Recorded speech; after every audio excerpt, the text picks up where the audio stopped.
Hello, everyone. Welcome to another episode of Q&A about science and technology for kids and others. Let's see. I sit down here. I see there are all kinds of questions. I never know what's going to come up here. Um, let's see, all sorts of interesting things. All right, I see Double is asking, what is machine learning in layman's terms? I should know something about this because I just posted this thing yesterday about what's really going on in machine learning. So let me see what I can do to explain this. So, sort of, when you write a computer program, the typical thing that you are used to doing is telling the computer kind of step by step, this is what you should do. If you will get a number as input, then you take that number and you multiply it by 2, and then you give that the output of the result from that. Or you take in an image and you find the places where there are rapid changes of color and you highlight those to find edges or something. You're kind of telling the computer sort of step by step, given what sort of it intrinsically knows how to do, you're telling it what you want it to do.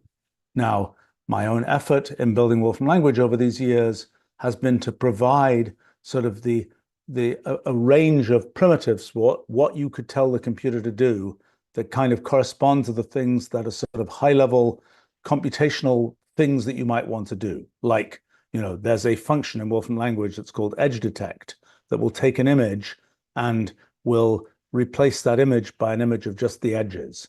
Or there's some function that will tell you, the geodistance between two points on the Earth or something.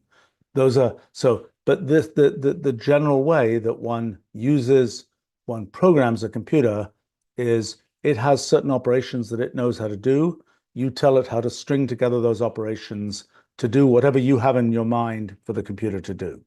So that's sort of the standard way of doing things. Machine learning has a somewhat different idea. Machine learning, the idea is you tell the computer, here are examples of what I want you to do. And then just follow those examples and do your version of those examples. So, for instance, you might say, here's a whole bunch of, uh, let's say, handwritten digits, 1, 2, 3, 4, 5, and you show the computer examples of 1,000 different ways to write a 2. And then you say to it, okay, learn from that. Now I'm going to show you an image of a digit, and you tell me what digit it is. So you never told it step by step to recognize a 2. You look for the rounded bit at the top and the flat bit at the bottom and things like that. All you did was to show it a bunch of examples of 2s and then said, go use those examples to decide what to do. So the essence of machine learning is that you want to learn from examples and then follow those examples. Now, what gets very tricky almost immediately is, well, you've got particulars. You've got, this type of handwriting and that type of handwriting and so on. But what if it's another kind of handwriting? What will happen then? You haven't told it what will happen. It's kind of for it to determine by the innards of its machine learning process what to do. So give another example. Let's say you want to teach it, as became really possible about 15 years, 14 years ago or so now, to recognize, let's say, 5,000 different kinds of things in the world: cats, dogs, elephants, airplanes, cars, trees, whatever else. Okay, so each of these things, you might give it, oh, I don't know, 1,000 examples, 10,000 examples of each of these. So, 10,000 pictures of cats, 10,000 pictures of dogs, etc. And you say, okay, I'm going to give you these examples. Now I'm going to show you a picture. What's in this picture?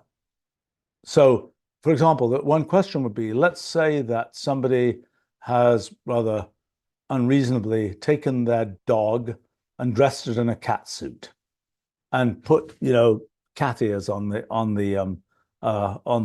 dog, so to speak. Then the question is, should that be classified as a cat or a dog? A human might make some decision, might have some argument about what should happen. But the question is, what does the generalization, what is the extrapolation that's done by this machine learning system? At what point does it say, oh, it's, the dog is so encased in the cat suit that I'll call it a cat, versus I know it's a dog inside there type thing. So that's sort of a tricky aspect, because when you're writing a program in a sort of computational formal way, you've defined this is what should happen. I know you may not be able to foresee exactly what the consequences of the program you've set up are, but at least you've defined a definite path for, sort of the steps that you should take to do what you're doing. Okay, so that's kind of the objective of machine learning, is learn from examples and do this kind of generalization. Now, how does it actually work? Well, let's see. I mean, first thing is, what are some examples of where one might use machine learning? An example would be to recognize an image of text, read off the actual letters and words in the text, so-called optical character recognition, OCR. That was a classic example of machine learning where it was kind of set up in the end by just giving it a whole collection of examples of these are different fonts, these are different images. It's like, now sort of learn from that to recognize this. Another one was the one I just mentioned, of recognizing, classifying different kinds of images. What is this image? Is it a cat? Is it a dog? More usefully, you've got an X-ray image. Is it a tumor? Is it not a tumor? Is it, or something, some other kind of thing? Is this piece of fruit ripe or not ripe? Those kinds of things. So that is the task of kind of classifying things. And a typical type of task would be to classify something from an image. Is it a cat or a dog, whatever else? Another thing you might want to do in classifying things is, here's a piece of text. Is this a piece of text that is very enthusiastic, positive sentiment, or is this a piece of text that's negative sentiment? Is it a thing that's saying, when it reviews this product, this is the greatest thing since sliced bread? Or is it a thing that's saying, this is terrible, I threw mine in the trash immediately? What can you classify? Is that a positive sentiment or a negative sentiment? That's another kind of example of a classifier. Another thing you might want to do, well, there are many generalizations of that. Another thing you might want to do is to say, I've got all these examples of things. There are all these different pictures of galaxies or whatever else.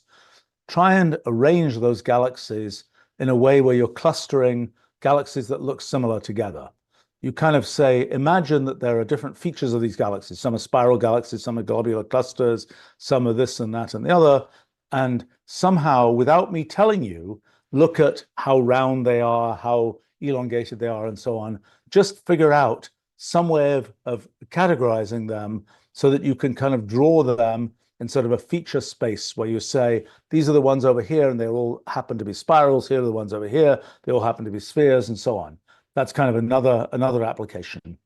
Another one, there are another kind of thing would be something like, here's a piece of speech and a sound, an audio file or something like that. What are the words from this audio file? Or this is a chirping sound. What kind of bird made that chirping sound? These are, there's some that are kind of more direct classifying, like here's a chirping sound, name the bird.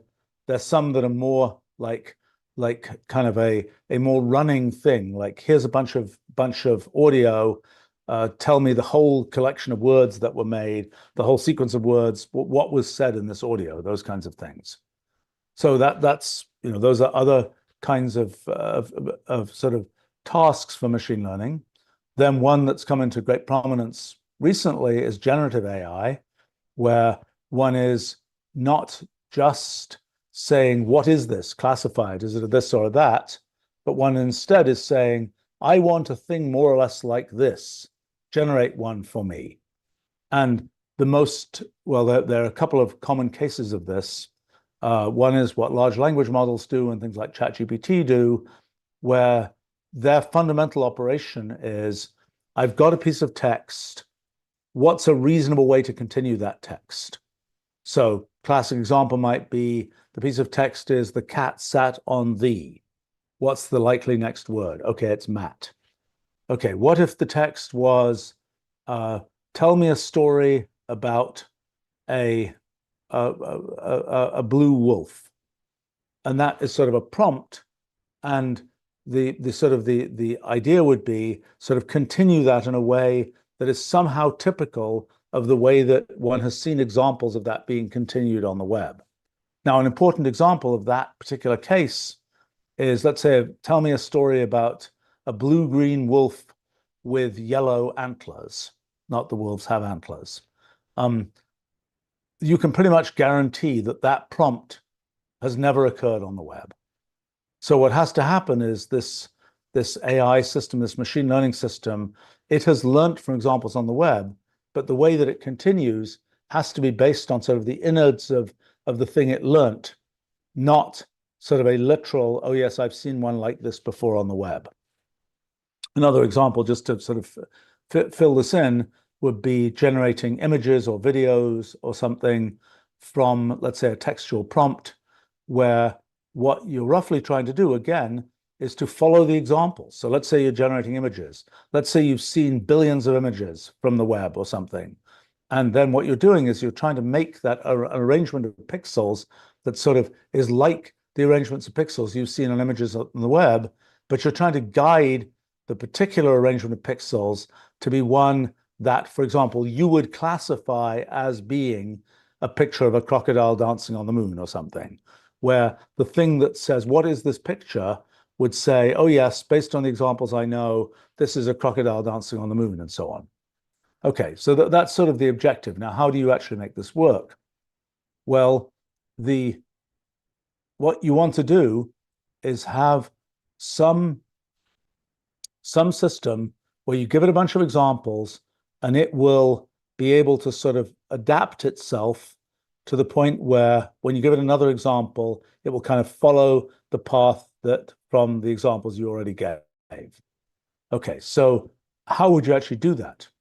Well, there was this idea that people wondered, how did brains do that? And actually, I've just been researching some of this ancient history, but already by kind of the late 1800s, people have been sort of imagining, oh, the brain is made of all these nerve cells and they're all connected and there might even be billions of them.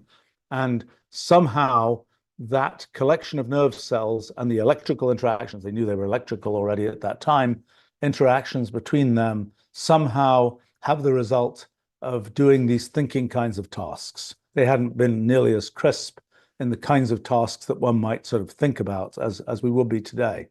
In any case, so what then happened is in the 1940s, people started saying, well, what about making kind of artificial versions of what seem to be in brains? What about making neural networks that are like the neural networks that we have in our actual brains?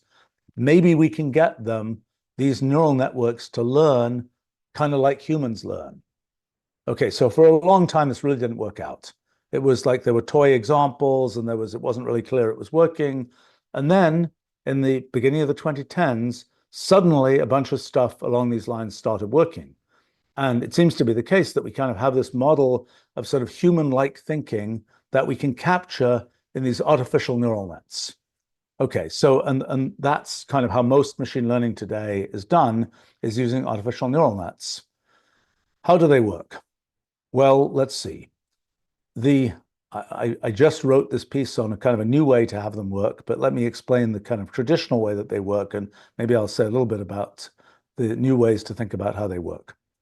But the kind of the idea is you've got a bunch of neurons, artificial neurons. These artificial neurons, they are arranged in a bunch of layers.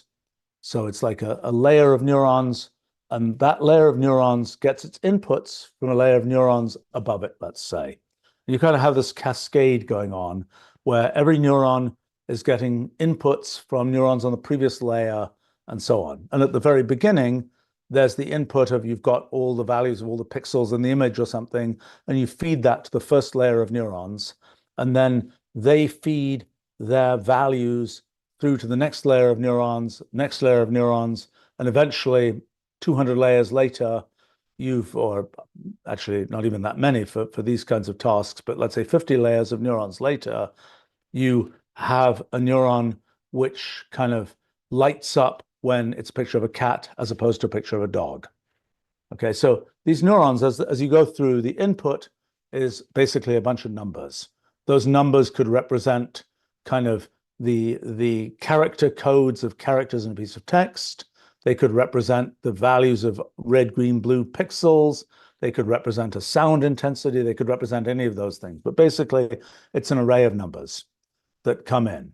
And each number is sort of assigned to a neuron. And then you're going through these layers of neurons where as you go through these layers, every neuron gets a value. So at the beginning, a particular neuron in the first layer might have value 0.2, and then another neuron at the next layer might have value minus 0.6, and then another layer neuron might have value 2.3. You keep going, you keep going, you keep going.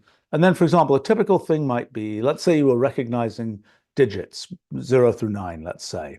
Then at the very end, there might be a layer that just has 10 neurons in it. And those 10 neurons are we know are associated with digit 0, digit 1, digit 2, and so on. And then what would happen is that at the end, the value of those neurons will be such that the neuron associated with digit 7 has value 1, and basically all the other neurons have value 0 or very close to 0. And then you say, okay, I recognized it's a 7 type thing. So the idea is you're flowing through from the array of numbers at the beginning, you're going through the inside where all these neurons keep getting as they go from layer to layer, they get different values, and then it comes out, and then you interpret the numbers that you get out at the end. For example, in the case that I just mentioned, you might interpret it as, oh, I see that the 7 neuron is sort of lighting up with value 1, and all the other ones have value 0, so I know I got a 7. Or in something like an LLM, you might have an array of 50,000 neurons that on the last layer that more or less represent words in a language, and you might see, oh, it brightly lights up with the word mat, and then the word sofa lights up a little bit less, and that tells you what's the likely next word that you're going to put down as the LLM keeps running and generating text. Okay, so that's kind of the idea. So now the question is, in a little bit more detail, how is this set up? The way it's traditionally been set up, it's a big question of a particular neuron, where does it get its values from? So the simplest thing is a fully connected network, where a neuron on a particular layer gets its values, gets sort of a number from every neuron on the layer before it. But it doesn't just take those numbers and all as they were, it has a collection of weights. So every connection from one neuron on the first layer to the neuron on the second layer has a weight associated with it. That weight might be 1.6, it might be minus 0.02, it's some number, okay? And the way it works is, the way the typical neural net works, is you just take the value of the neuron on the layer before, you multiply that value by the weight associated with the connection to the layer up to the neuron on the next layer, and then you take all those numbers multiplied by weights and you add them all up. Just simple addition, just add them all up. And then, well, you also typically add a constant to each one of those, a bias to each one of those numbers, and then you get some number. It might be 7.3 comes out, or it might be minus 0.26 is the thing you get by adding up all of those values multiplied by weights, adding biases. So what do you do with that number? What you do with that number is you run it through an activation function. So in the very earliest neural nets, the activation function was just if the value is less than 0, if that total is less than 0, make the result be 0. If it's greater than 0, make the result be 1. Many more modern neural nets do something that's really pretty close to that, called ReLU, a rectified linear unit, where if the value is less than 0, it's 0. If the value is greater than 0, it's just equal to the value. And then there are slightly more elaborate activation functions that have little swish shapes and all kinds of things like this.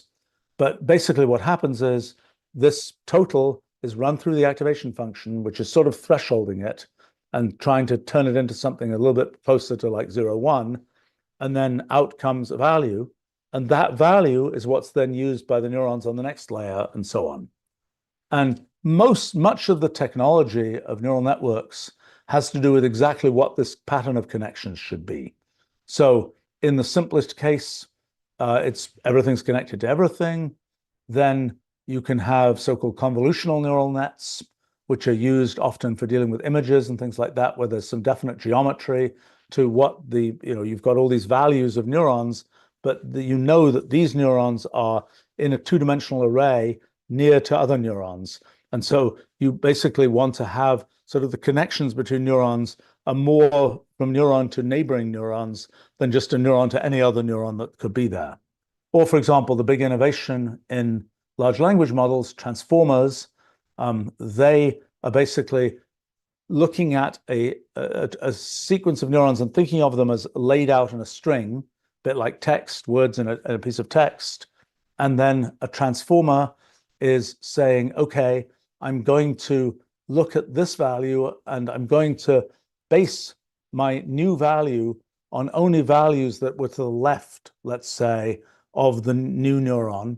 And I'm going to kind of probe which values I look at, and I'm going to kind of learn which values were worth looking at, whether it was the one that was 3 back and 18 back and 257 back and so on. I'll just sort of have these little taps that access the past in my string of values. So that's kind of, so there's a bunch of ideas about kind of how you set up the neural net, how you connect it together. There are also ideas about, how many neurons do you have at each layer, and do you kind of squeeze it down so that the thing has to be transmitting its information through some very compressed number of neurons in the middle of its kind of in the middle of its process. Okay, so that's how you might go from the input to a neural net to its output. But how do you determine what that transformation should be? Well, the answer is you have to give examples and you have to learn from those examples. So let's say you have this neural net and it just came out of the oven, so to speak. Not that neural nets go in ovens, but it's, you're just starting it off. And what you typically do is just assign random weights to all these neurons. Just say it's all random. Well, then if you say, well, given this input, what output comes out? You might put in your picture of a cat, and out comes, telephone or something as the thing that it thinks it is. Completely wrong. Okay, you might say there's a probability of this for a telephone and a probability of that for a table and a probability of that for an elephant and so on. It's all complete nonsense. Okay. But you're looking at all these examples that you have, and you know that it's nonsense. So the goal is to basically be able to get it to adjust the weights that it has to make it be less nonsense. And as soon as it manages to get it right, it's like, okay, you're a winner. We want to keep those weights. We don't want to change those. If it finally says, yes, it's a cat, as opposed to keeping on saying it's an elephant, then you're like, okay, we don't want to change those weights now. And, maybe something else it'll say, you gradually, you feed it a different picture, you feed it a picture of a tree, and it says it's a macaroon or something. And then again, you're like, no, it's a macaroon, and you sort of push it in that direction. So you're always trying to adjust these weights so that the thing will be more correct, more follow the examples that you give. So you do that, you might do it, a million times for some simple training of digits. You might do it 1 billion times or 1 trillion times or more for a more sophisticated kind of training. You keep on just bashing it and saying, hey, you got it wrong. Move those weights more in a direction towards what you would need more so that you're moving the output to be closer to the correct value. Okay, so the traditional way to do this is these are all continuous numbers and you're using essentially calculus to say, okay, you want to make a change to the output. That change to the output is you use the chain rule of calculus to say that sort of, as you want to change the output, these are the changes that you need to make to the weights sort of at intermediate stages. Roughly, you can think of it this way. If you literally have a chain and you've got links in the chain and you've got, and then you have the bottom of the chain. Maybe not, let's not have an actual chain. Let's have a linkage where you've got kind of links from one rigid sort of piece to another. Well, then you say, okay, I've got to move the end of my chain, linkage, whatever, to be closer to the cat and further from the elephant, let's say. How do I do that? Well, some part of moving it has to do with the later links in the chain. I got to move in this way, but I've also can kind of propagate up the chain, and I can see, well, how much do I have to move the links at the beginning of the chain in order to get from the elephant to the cat? So that's roughly what you're doing in neural net training, called backpropagation usually, where you're trying to say, hey, I want to get the output to move in this way. What do I have to do these weights to get that, to achieve that change in the output? And what you're typically doing is, as I say, you might be doing this a billion times. Just keep bashing it. Oh, no, that's wrong. Do this, do that. And sometimes, there's a lot of kind of black magic in exactly, if you've got, let's say you've got a billion examples, or let's say you've got 10 million examples. How many times do you run through those examples? In what order do you run through them? Do you run through them about once, or do you come back and you have to say 100 times, hey, look at this same example again and again and again? So there's a whole bunch of detail in how that's done, and a certain amount of folk information about how that's done. The thing I just worked on, I was trying to understand sort of what's going on inside machine learning. And so I was trying to simplify this whole process of, okay, these neural nets where everything's connected to everything, and they've got all these continuous numbers, and it's hard to see what's happening. So I decided, let me try and make it super simple. Let me just have these neurons just in a grid. Not everything's connected to everything, but just in a grid. And instead of having something where we have kind of numbers and weights and so on, just have discrete values. Just have, let's say, a grid, and on that grid, at every point on the grid, you can take the values coming from the layer before, let's say the two neighboring values from the layer before, and just say, do one of two operations. Like, for example, if you're doing sort of, and technically, let's say, do an AND of those two inputs or an XOR of those two inputs. And that's all you get to do. You just get to make this array where you've chosen ANDs and XORs, and you're rippling through from the top of the array down to the bottom of the array. And how do you learn in that setting? Well, the most straightforward thing you can do is just random mutations. In that array, something was an AND, change it to an XOR. And you do that at random. And you simply say, I'm going to keep those arrays that do better when I look at my training, that improve the results from my training. I flip one of those things and I rerun a bunch of training examples. And if it does better on those training examples, I keep the change. If it does worse, then I throw out that change. So a very simple-minded way of saying, let's adapt by just making random changes and seeing whether it gets better. Okay, surprising thing is that works. I didn't build an LLM that way. I actually started building a little proto-LLM. We'll see how it goes to scale it up. But did some simple tasks, and turns out that's all you need. Just this completely discrete values. You don't need these weights, you don't need calculus, you don't need all of these things. Just doing these random mutations is enough. You can make it a bit more efficient. There's a kind of Booleanized version of calculus that it came up with for doing sort of a rough analog of backpropagation. This is all rather technical and complicated, but but probably relevant in practice. So that means that the thing that, so you can, it's enough to just have discrete values. By the way, one thing that's interesting about that is traditionally in computers computers ultimately are dealing with, bits, ones and zeros, things like that. Everything has to be built up from bits.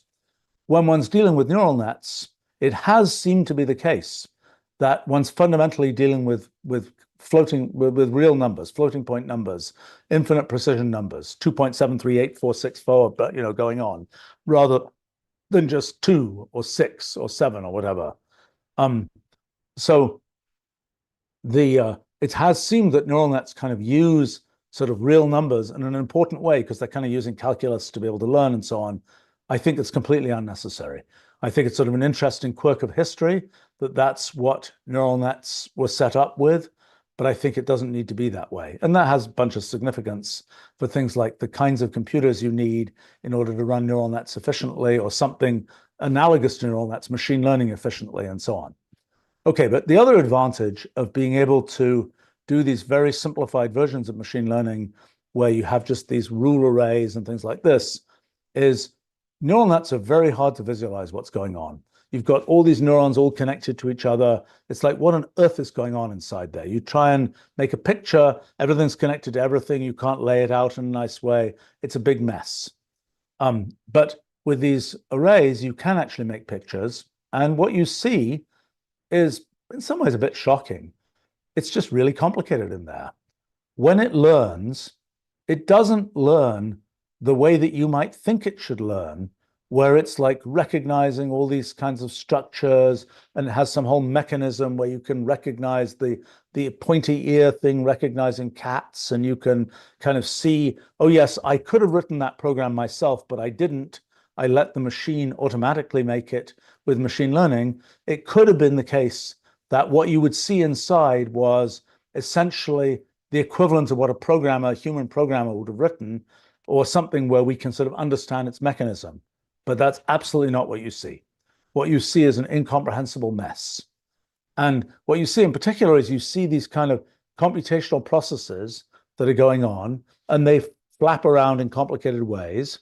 And what you see is that what essentially is happening is that the machine learning process, the training process, is picking out sort of ones of these sort of complicated lumps of computation that happen to fit what you want. It's not that they were carefully engineered and very, carefully polished to fit what you want. It's just they were this weird shape, and they fit in this template that you've defined to get, recognizing cat pictures or something. So, an analogy I guess I was making is this. If you're building a wall, you can build it out of bricks, you can build it out of stones. If you are doing sort of the engineering thing, building it out of bricks that are all the same shape, where you make this nice pattern of, of sort of alternating bricks and so on, that's what you do. Okay, plan B is I'm building a stone wall, and I'm going to use the stones that are lying around. They happen to be certain shapes. So what I do is the next piece of the wall, I have to say, oh, let me find a stone. It's roughly the right shape. Let me put it in there. So you do that. Well, you can build a stone wall. They're around where I live in Massachusetts. There are lots of very fine ones. But it doesn't look like a brick wall. A brick wall, it's very well defined. There's a definite pattern to how the bricks are laid out. Stone wall is not like that. It's just, well, those are the stones that happen to be there, and you found a way to fit them in. That's much more what seems to be happening in machine learning. What seems to be happening is these neural nets or simplified neural nets or whatever they are, they do certain lumps of computation. And what you need to do to figure out sort of, can you train it, is can I find the lump of computation that fits the thing I want to do? And so that's sort of what's going on. And so when you say, why is it set up this way? There isn't really a good answer. It's, well, because this particular stone happened to be lying 10 feet away, so I picked it up type thing. It's that level of explanation rather than, well, there's a whole story about how this mechanism does this and so on. It's basically, it happens to work. Okay, so one of the questions then is, if it sort of happens to work, how does it generalize things? How does it, you've set it up with these particular examples. How does it generalize from those examples when it wasn't a cat that looked exactly pixel for pixel like the cats that you gave it in its training, but it's kind of generally cat-like. How does it determine what generally cat-like means? We don't really know yet. The only thing we can say is it seems to work well in tasks where the discrimination we're asking it to make is going to be similar to the ones that humans make. In other words, somehow when it generalizes, it does it in a way that's familiar to us. It's very human-like generalization. Well, maybe that's not a surprise because maybe neural nets, which were originally modeled on human brains, work kind of the same way that human brains work. So it's kind of not surprising that the generalizations that are made by these artificial neural nets are sort of ones that are reminiscent, familiar ones that are like what brains make. And I think that when you look at the tasks that neural nets are successful at, most of them are tasks that are sort of correspond to tasks that we humans do, recognizing cats from dogs, being able to know what the next word that we should say is, those kinds of things. If we ask it, on the other hand, to do something that's like a complicated math problem or something that requires sort of many computational steps, or we just say even run this program, and you say to the neural net, run this program, it really doesn't have a hope. It's not doing that kind of thing. It's not doing the kind of thing that a sort of ordinary computer does, where it's got these definite rules and it just applies the rules and does it, a billion times and just step by step by step by step does something.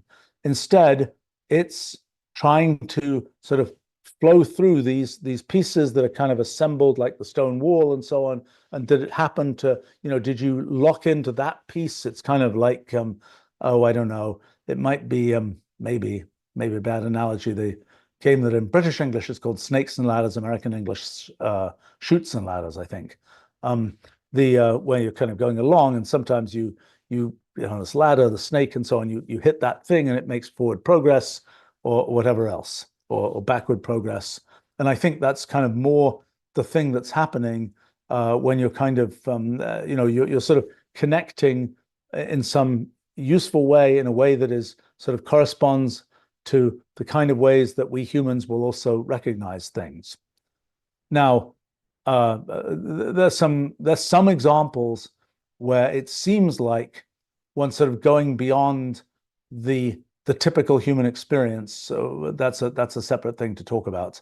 I think it is actually much more. Many of those examples are in the end the thing we care about that example, even though it's about folding proteins or whatever else. The thing we care about is a kind of human feature of the output that again throws us back into the do as the humans do type thing. So a rough description of machine learning. Let's see. Gosh.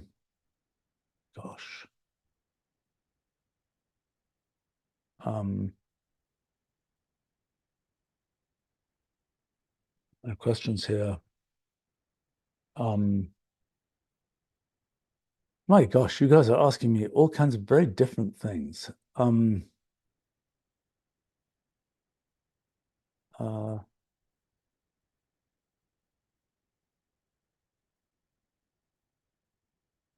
Let's see.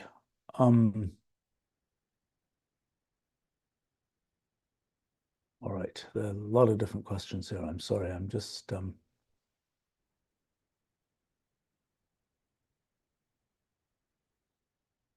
there's a question here from Frog. What do you think about opossums? Mine is getting big. It's over 3 pounds now. I have to admit, I have no special opinion about opossums, other than they've got a cool name. Okay. Well, let's get off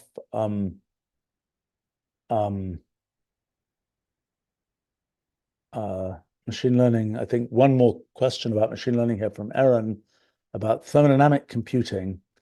Let me try to explain that if I can. So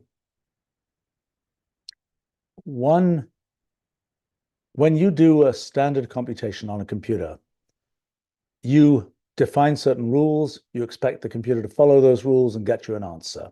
You don't expect the computer to just sort of right in the middle kind of randomly do this or that. You expect it to follow the rules you specified.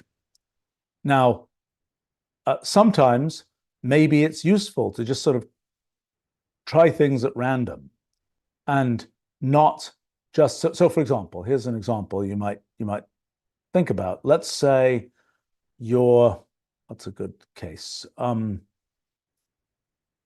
You're trying to well, some of these things I was just mentioning with machine learning, you're trying to find an arrangement of weights in this machine learning system or an arrangement of rules in the rule array that will make the machine learning system do a good job of reproducing these examples. Okay, so one thing how do you do that systematically? Well, it's not necessarily clear. How do you do that? By just randomly trying something? Well, that might be the best thing you can do. Just randomly try it and see if it works. So that's kind of an example of a randomized algorithm where you're not saying, I know exactly what to do. I always try the first example, then the second, then the third, then the fourth. You say, just try it at random. There are many cases where saying, do the first one, then the second one, then the third one, you get stuck all the time. Whereas if you just say, try a random one, there's a good chance it will work. And then you're done, so to speak.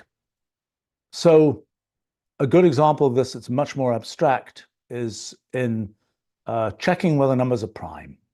Numbers 2, 3, 5, 7, 11, etc., where there's no way of writing that number by multiplying together two other numbers. Like the number 6, for example, is 2 times 3, but the number 5, there's nothing you can multiply together to get 5 other than 5 times 1.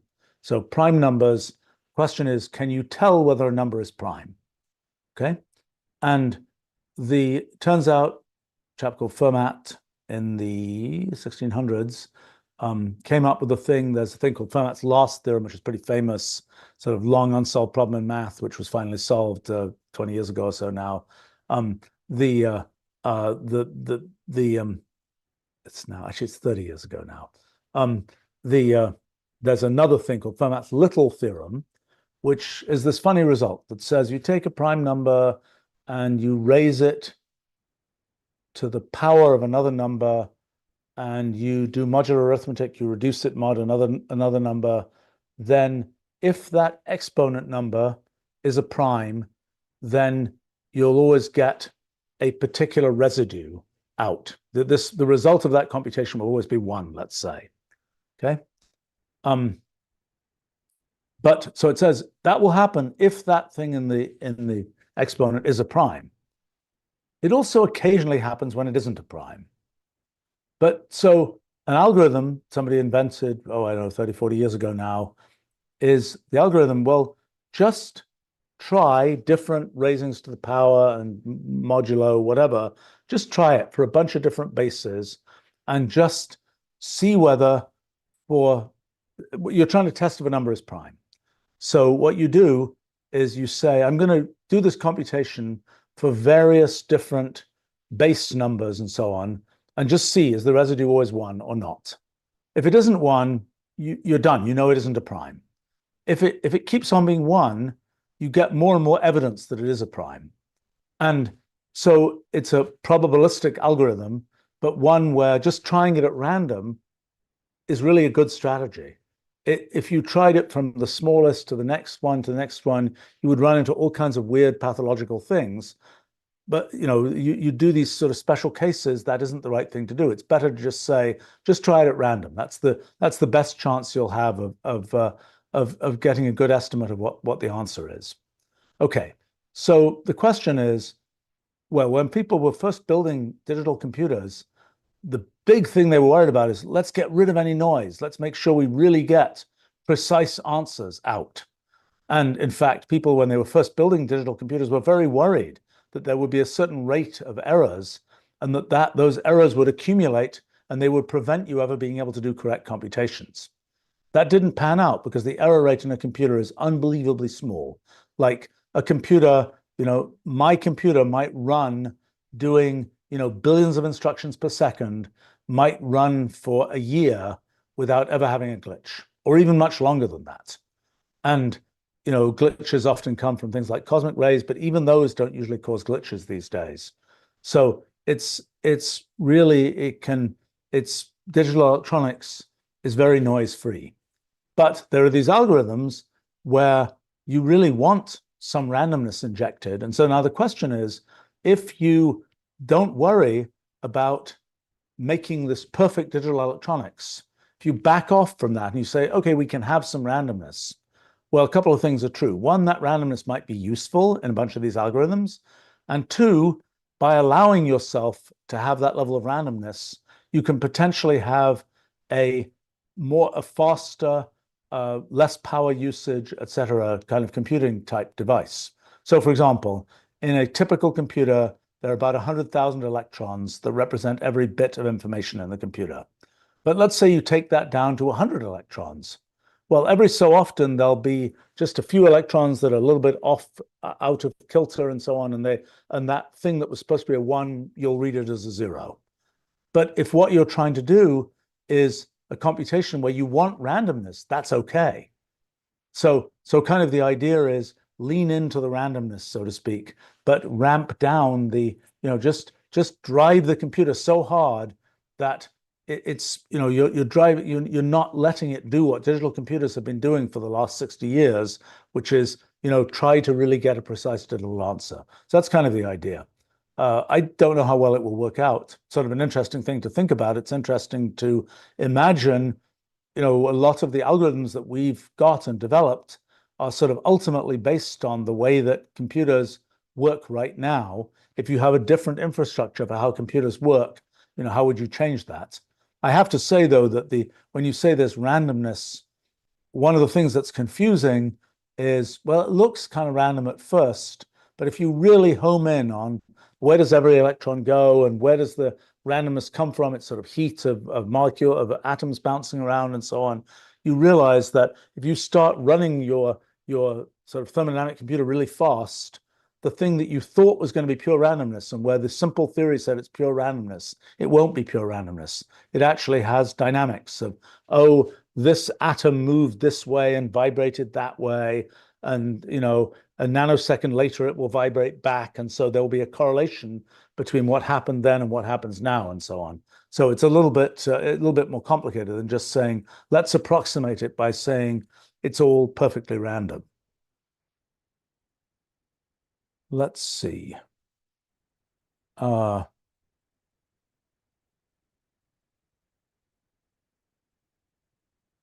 there's some complicated philosophical questions here. Let me see what I can.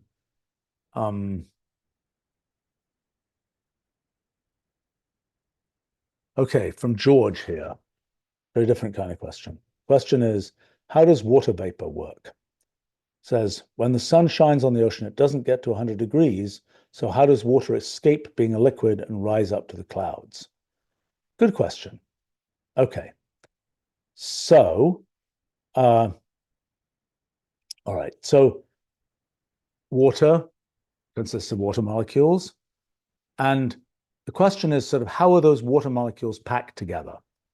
So in ice, for example, the water molecules are packed so that they are arranged in a particular regular arrangement. Actually, there are many forms of ice. There are, I don't know, maybe 15 known now. And you get different forms of ice depending on how much pressure you put the ice under. At the bottom of a glacier, it will be different than what you get in your typical ice maker or something, or something like that.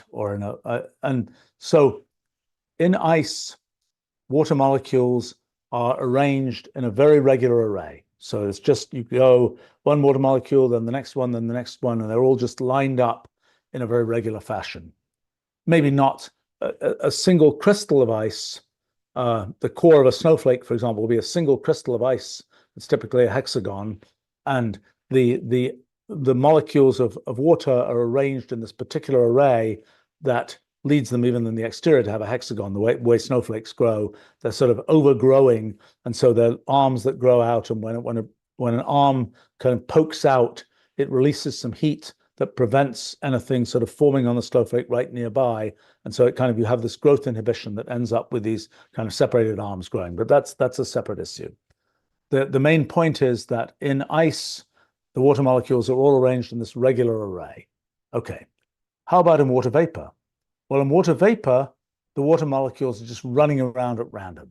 Much lower density of water molecules, much, in ice, they're packed, right? They're closely packed. In fact, some forms of ice are so-called hexagonal close packed crystals, where the things are just sort of arranged. Kind of think about it like in a grocery store where you see spherical fruit, oranges or something, um, uh, arranged in this maybe it's a pyramid shape or something, where the oranges are packed in, and there's around every orange there are 12 other oranges actually that are in this particular packing. That's a sort of close packing that, in fact, we know now that that is the closest packing you can get of spheres in 3 dimensions. Okay, so and that's what you will happens that ice has a particular packing of water molecules. One form of ice packs water molecules pretty much like that. So they're as packed as close as possible. In a gas and water vapor, they're not close at all. They're running around, they're going at a high speed, and they're just crashing into each other. And in typical air, for example, let's see, I think a typical air molecule at typical room temperature and pressure goes, I think it goes about a millionth of a meter before it crashes into another water molecule. But that's a long way because the molecule itself is less than a billionth of a meter across. So it's gone a long way before it crashes into another molecule. And that's in a gas, that's the typical thing that happens. Okay, so a liquid is intermediate between those things. It's not the case that molecules in a liquid are packed in, sort of all arranged so that they're as closely packed as possible, nor is it the case that they're sort of going around and moving a long distance before they hit another molecule. Instead, liquids are a very weird thing that really isn't that well understood even now, where the molecules are kind of, well, they're sort of packed in and they're pretty close, but they still have enough wiggle room that they can kind of flow freely from around the liquid. They don't flow completely freely. That's why liquids have viscosity. They have even gases have viscosity as well, but it's much smaller than liquids. There's a lot of sort of resistance to starting motion in a liquid because you've kind of got to move those molecules out of the way and so on. So a liquid has molecules sort of packed in, not as close as a solid, but they're not sort of freely moving like in a gas. So, for example, one difference in a gas, if you put a gas in a container, the gas is going to fill that container because the molecules, if there aren't any molecules there, they'll just keep going in that direction until they hit the wall of the container. On the other hand, a liquid, the molecules are sort of packed together in a certain at a certain density. And so, for example, if you put your water in a bigger container, well, it's not like it expands to fill the container. It will, if it's in gravity on the Earth, it will just go down to the bottom of the cup or something. If it's on the space station in microgravity or whatever, zero gravity, then there'll just be a blob of water sitting in front of you. And that blob of water is a certain size. It doesn't expand to sort of fill the space station, so to speak. It just is that size.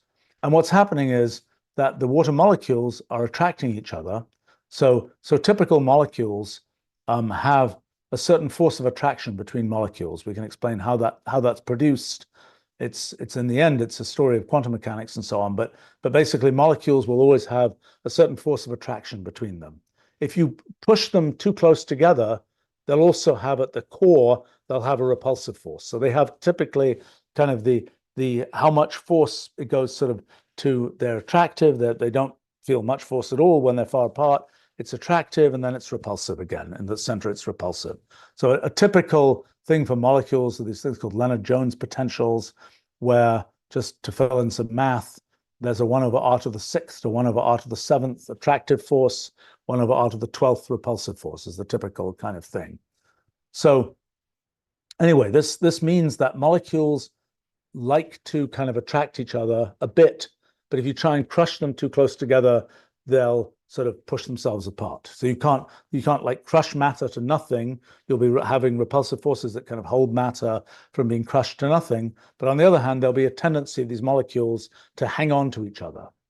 Okay, so in water, normally, the molecules are hanging on to each other. So, for example, in that blob of water that you might have on the space station, the molecules are hanging on to each other tightly enough that they're making this blob. Okay, if you poke the blob, it'll blob around, so to speak, and it'll move and the water will rearrange itself, all that kind of thing. But fundamentally, the molecules are holding on to each other tightly enough that they just make this blob. Okay, well, at the surface, there will be molecules that are like they happen to be kind of running towards the surface. They get to the surface, and they're actually going so fast that they escape the surface, that the forces that kind of pull them back to keep them part of the blob don't manage to pull them back. Instead, just because of sort of the random motion of molecules always have a certain amount of random motion. The amount of motion is determined by temperature. Basically, what temperature is the amount of motion of molecules. So these molecules will always have a certain random sort of motion. And if that random motion is just wrong, the molecule will be heading for the surface. It hits the surface, it escapes, and then it's a piece of water vapor. So the liquid is where the molecules are all sort of pulled together enough that they stay in the blob, but you get a certain rate of evaporation that is associated with molecules that hit the surface and don't get pulled back in again. Now, what happens is that there is a phase transition where you take the water, you heat it up at standard pressure to 100 degrees centigrade, and it all turns into gas. What's happening there is that the forces between these molecules, basically, they just sort of give up.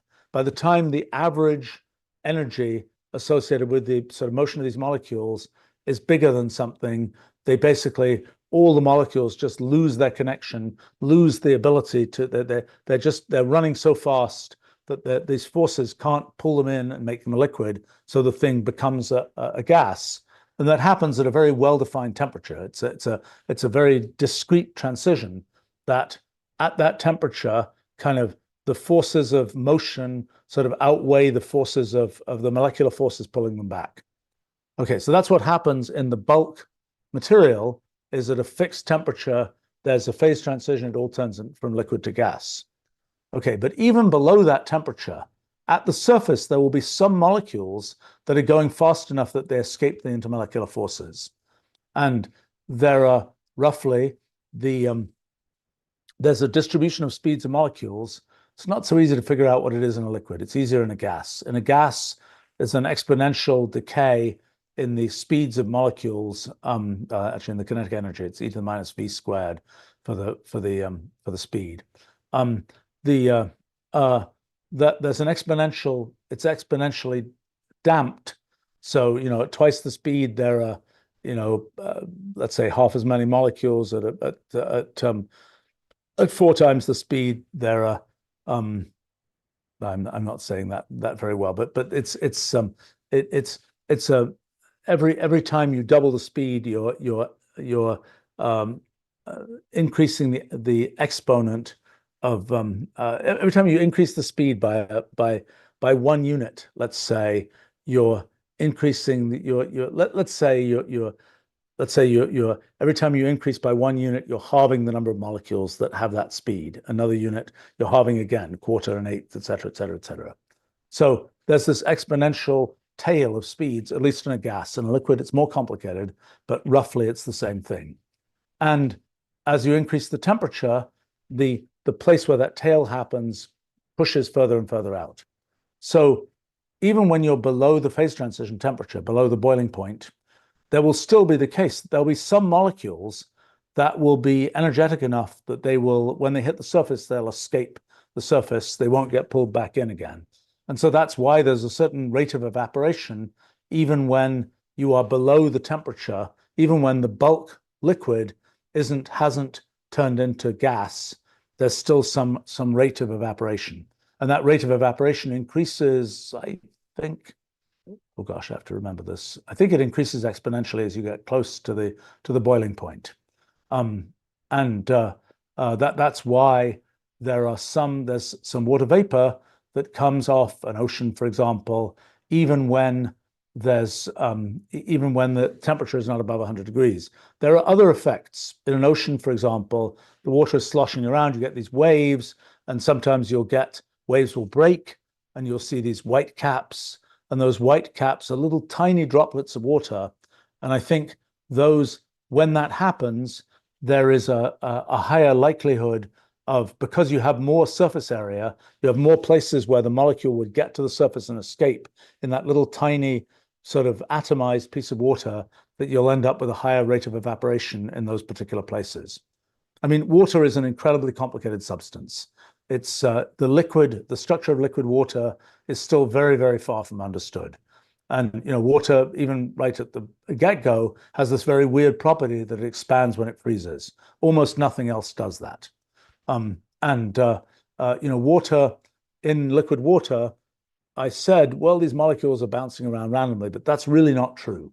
There are these kind of clusters of molecules and these very complicated structures, still not very well understood, that are sort of a level of organization of molecules in water that exists, even though in the end, sort of any molecule can get to anywhere in the end, because that's how liquids work. Let's see.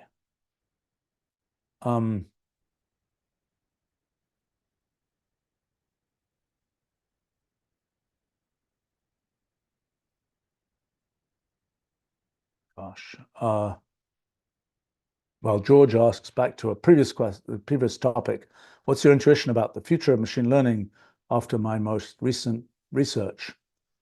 I think there's sort of a considerable optimization that might be possible in the hardware. I think that quite a lot of what has been done in terms of all this, the grinding of computers, may not really be necessary. There may be a simpler way to get to that same result. I think when it comes to why did the machine learning system do what it did, make it explainable, I've always thought that was kind of hopeless. I think that's really hopeless. And by the way, I think that has implications for neuroscience as well, because it's like, how did you learn that? Show me how you learnt that. Well, there was just this structure in my brain where I happened to be able to recruit this particular process that happens between this clump of neurons that made me recognize that cats have pointy ears or something. And there won't really be let me explain the mechanism. Let me tell you the story of how this works. It's more just, well, I happen to be able to recruit this particular clump of neurons in this particular way, in this particular whatever. That's another piece. I think that there's a set of things that neural nets and so on are really good at. They're very kind of things that humans do off the top of their head, like recognize a cat from a dog. The things that neural nets are hopeless at is things like do this systematic computation. That's a thing where we built computers, and I spent the last 40 years building our sort of computational language to make it easy to do kind of human interesting systematic computational things. So neural nets on the one side are doing these things that humans do off the top of their head. Computational language is doing things that once you formalize it, computers can do and humans can't do. So one of the questions is, how do you bring those together? And the thing that we've done a whole bunch in the last year and a half or so is having like an LLM act as a linguistic interface where you have a conversation, a chat with your LLM. And from that chat, it tries to kind of synthesize, this is the code, this is the computational language code that I thought you were talking about. Here it is. If that's what you wanted, let me run that code and do this computation and see the result. So that's, that we've been doing that where there's a linguistic interface, there's a layer of neural net activity, and then sort of the hard core is the computation. And that's I think, a really powerful thing. I think people are, after this initial enthusiasm of neural nets will do everything, I think people are realizing quite broadly that actually neural nets are a good interface layer and they're good for certain kinds of tasks, but then you still need computation. And what's actually really cool is that the kind of computational language that I've just spent the last 4 decades building is kind of in this absolutely unique position of being a computational language that describes lots of things about the world and that neural nets can interface with. That sort of thinks about the world in a way that's compatible with the way humans think about the world and the way that neural nets can kind of describe the world with words and so on. So that's kind of an exciting thing to see that come together. Now, one of the things that has been long a question is, can you weave kind of sophisticated computation into the innards of a neural net computation? Can you somehow have the neural net do its neural netty thing, but somewhere in the middle have a little piece of systematic computation? That's been very hard to do. I kind of think the things we've been doing recently, I've been doing recently, are might give one a possible window into how to do that. Don't know how to do it yet, but it's a sort of possible window into those things. So that's a few kinds of thoughts from that. There's a question from Yosha here. What is the simplest form of machine learning and the hardest? Well, you might ask, what things can be machine learned and what cannot? As I mentioned, anything that involves sort of systematic computation, the phenomenon I call computational irreducibility, where you do a computation and there's really no shortcut to just running every step of the computation and seeing what happens. Those really can't be machine learned.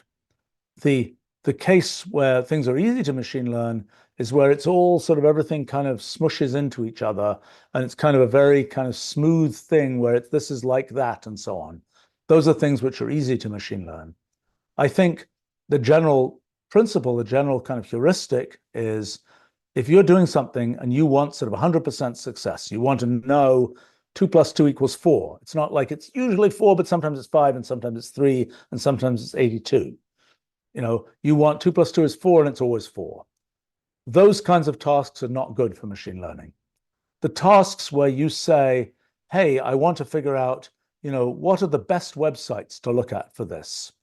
Well, if somewhere in the top 5 that you surface are 2 that you really want, it's a win. Even if one of those websites is really pretty silly and not what you wanted at all, it's okay. Even if there's an error rate, 10, 20% error rate of just total goofiness, there are plenty of tasks where that's okay. And those are tasks where machine learning is likely to be good. But I think, a first guess about where machine learning is going to work easily is, what do humans find easy? If humans find it easy, there's a good chance machine learning will find it easy. So there are things where one already can see that. Language was a big surprise from a year and a half ago or so. Another one which humans find quite easy is mechanical stuff, like robotic type, move my hand, pick up this thing with my hand, those kinds of things. That's sort of, I think, coming soon to machine learning, is that stuff will end up being comparatively easy, I think.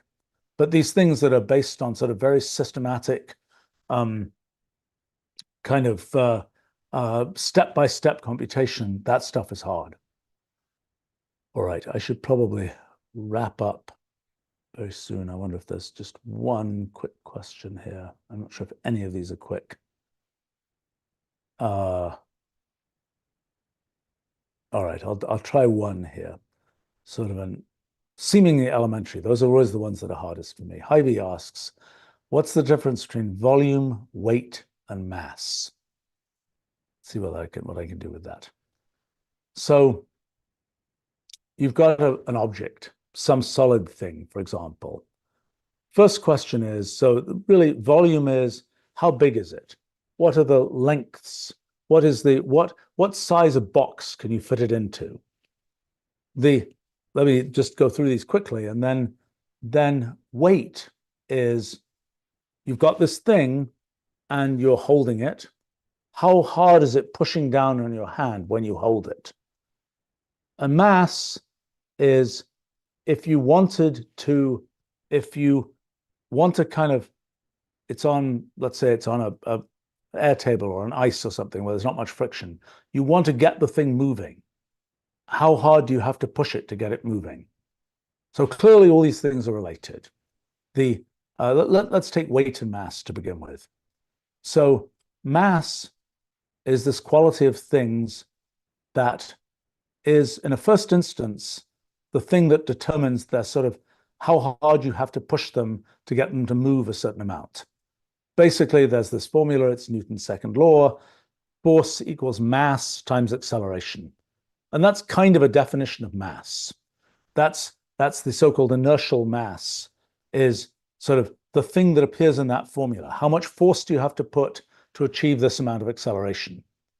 Now, important fact, it's called the principle of equivalence, is that mass that appears in the how hard you have to push it to get it to move is the same mass that determines how much gravity the thing will produce.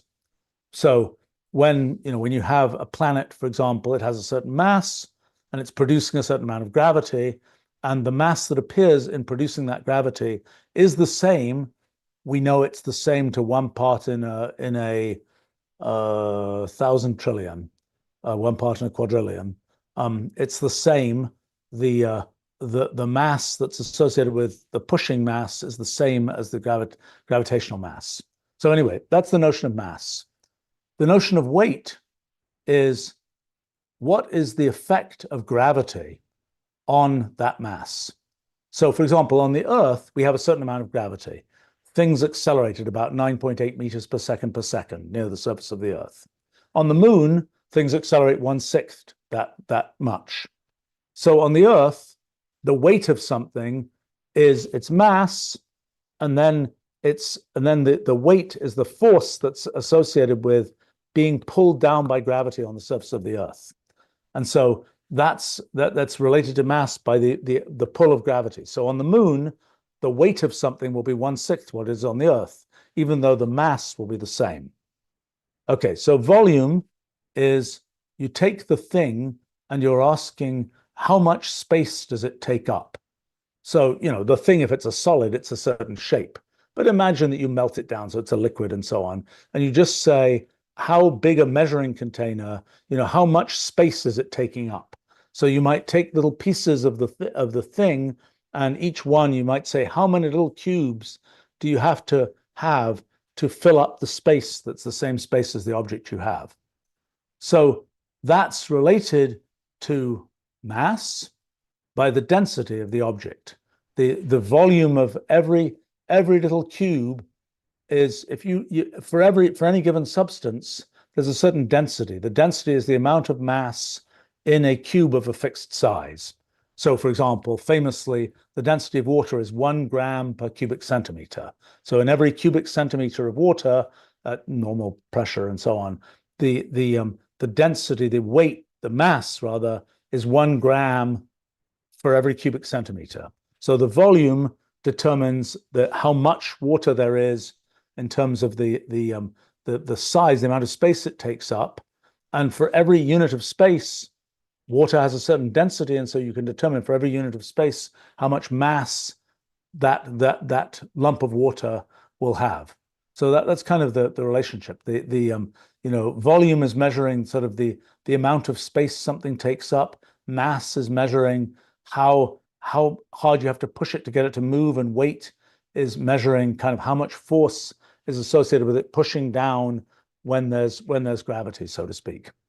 And in a sense, the relation between all these things, I mean, like weight and mass, depends where you are. If you're on the Moon, if you're on the space station, things will be weightless. They'll be in microgravity. So the weight might be close to zero, even though the mass is substantial. And even though you want to get it moving, you have to push it pretty hard, but it doesn't push down on a thing. It's weightless, so to speak. But it's the volume for something like a solid, the volume is pretty fixed. For something like a gas, the volume can change as you squash the gas into a different container.